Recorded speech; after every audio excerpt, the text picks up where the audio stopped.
and these are your words, April 2020.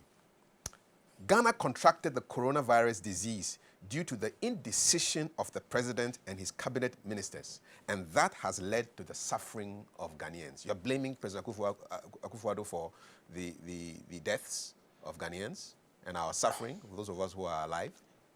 Yes, and I still stand by that. You know, I stand by that because,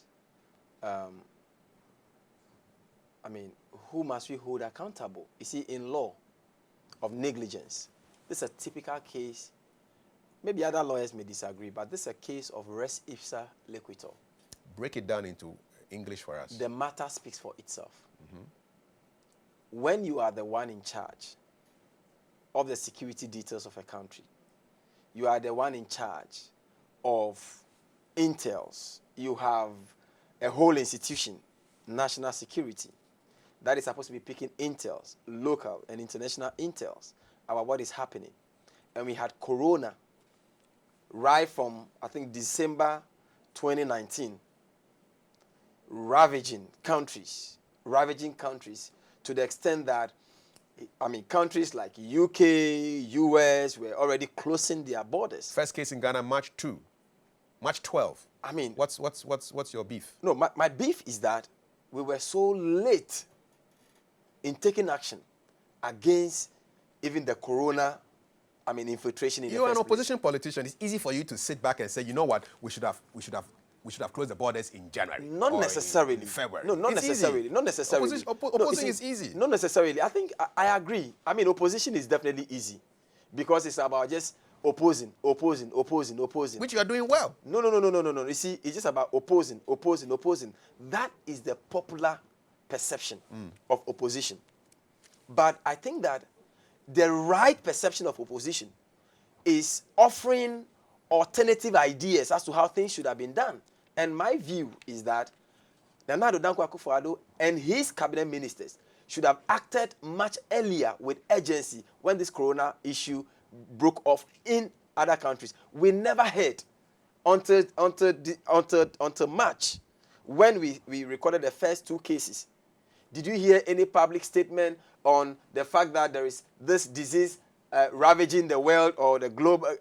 The globe, and that we should be careful and putting us on alert. It was zero. What do you say to those who say, listen, these NDC guys and they just want to take advantage of corona not at to all. Come into not power? At all. Not at all. You know, but you set up a COVID team and you are pleased that the government doesn't take your suggestions. No. The point is that the COVID team, that for me, that was the most visionary leadership that has ever happened with any opposition leader in this country. We've had situations when other people were opposition leaders in this country. When countries had crisis, what position did they take? Ghana had suffered certain crises that were not crises as a result of the government per se. What positions did the then opposition candidates take? This is an opposition leader who has taken personal obligation of the situation and saying that, look, all those who want to work with me, don't just sit down. We need to do something about the situation because we care about the people of Ghana. So if the current president is not going to do it, if the ministers are not going to do it, we want to do something about the situation. Even if they want to do something, we want to support what they may be doing. And are they taking your advice? Well, they never took most of the advice that we gave. From the beginning, when JM suggests, it seems from the beginning they were taking advice. The last advice they didn't take was the fact that we needed to prolong the lockdown by either a week or a little bit more than it should have been, and they refused. You wanted us to go back into lockdown or just extend the lockdown a bit? Okay. And it was part of the reasons why the cases are soaring. Remember that at the time that the president, shut down churches and other religious organizations and other social gatherings, our borders were still opened. And you recall that 1 week of people that came into the country were people that, maybe carrying corona. And it was after that week before the borders were locked and people were quarantined. And when they started quarantining people, the cases began to rise. So it means that we had a 1 week of free flow. And as we speak now, the numbers are rising. We are taking solace in the fact that recoveries are good. We thank God for that. We are taking solace in the fact that we are doing better than other countries. But the point is that Every single Ghanaian's life matter. What do you want the So president if to do? every Ghanaian, any Ghanaian who loses his life as a result of COVID, Yes. will trace it back to the negligence. Okay, and you say the president, Of your the words, president. your words. So what do you want him to say? I'm sorry. Is that what you want him to say? It's not wrong to eat your humble pie, to say that we believe that we didn't do well with this matter. They probably don't like who is cooking the pie. You. Well, When I say you, the NDC. that's a mistake people in government always make. And perhaps NDC might have made that similar mistake. When people, opposition parties are talking, you are saying that it's opposition.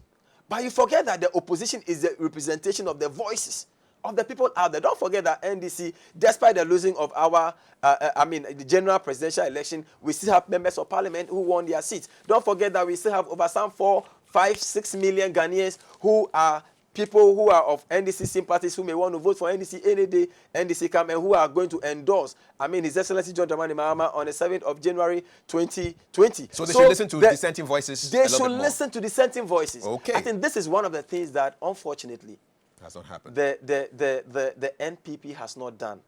And it's with great pain that I talk about this. You see, the NPP's motto is development in freedom. What's the NDC's one? You see, I'm coming. It's development in freedom. However, what we have experienced within these 3.5 years is underdevelopment in servitude.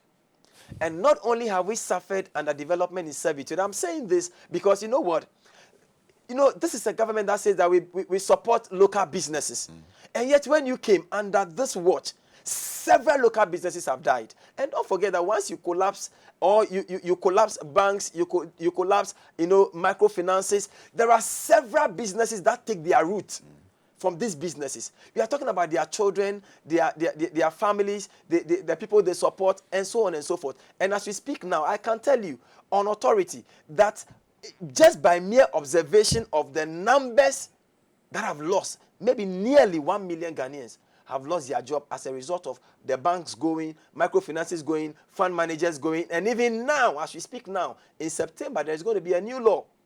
The law that is going to allow for manufacturing of, assembly vehicles in Ghana, for which reason you cannot import, second-hand cars or, this accident cars. And you know what that means? What that means is that if you are in a business of importing this, you remember that our colleagues here, this is a diaspora TV. There are people in diaspora who have been bringing this thing so that they can make some look of you. All of them, their business is gone. There are brothers who go there to clear this at the port. They are losing their job. Those who are doing the mechanics who are able to fix these cars, their job is gone. The garages who sell these cars, their job is gone. And so you want President AKUFO gone because he is responsible for not just coronavirus, but all these things. You see, Ghanaians cannot afford the presidency of Nana Addo Dankwa for another 4 years. Because you see, I cannot imagine the untold hardship that can come upon Ghanaians as a result of his presidency. And why should NDC be the alternative? We are begging Ghanaians. Why is NDC the alternative? NDC is the alternative because NDC,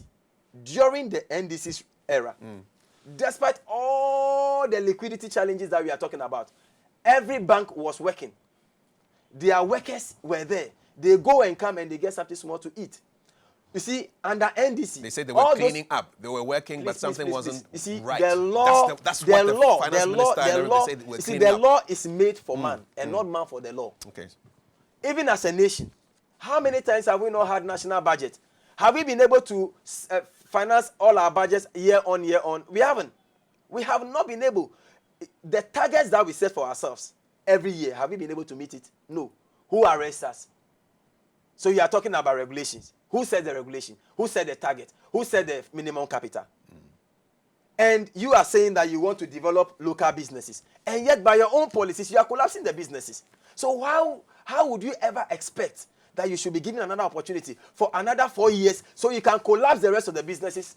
At the end of the day, you are going to collapse Ghana. And that cannot be allowed. And that's why you want to be the MP for the people of Medina. Not only be MP for the people of Medina, January 2021. that I will be able to rally people of Medina to give His Excellency John Dramani Mahama the needed vote for him to become the next president of Ghana. You have a big task on your